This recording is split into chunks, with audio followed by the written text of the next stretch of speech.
Good morning everybody สบายดีตอนเช้าทุกท่านทุกคนเด้อตื่นเช้ามาก็แม่นว่าเห็นฝนตกใบไม้ก็เริ่มป่งแล้วใบไม้เริ่มป่งแล้วพี่น้องเอ้ยเด้ฤดูดอกไม้บานฤดูใบไม้ป่งพี่น้องขอให้พี่น้องรักษาสุขภาพร่างกายเด้อและจิตใจพร้อมเพราะว่าฤดูดอกไม้บานนี้แม่นฤดูแอลเลอร์จี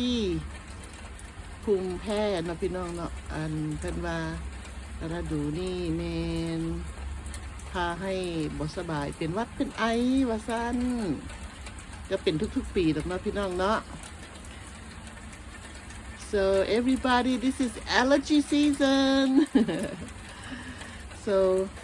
please keep warm, keep your body warm, keep your heart alert, be happy, happy everybody, have a great day, have a wonderful Monday everybody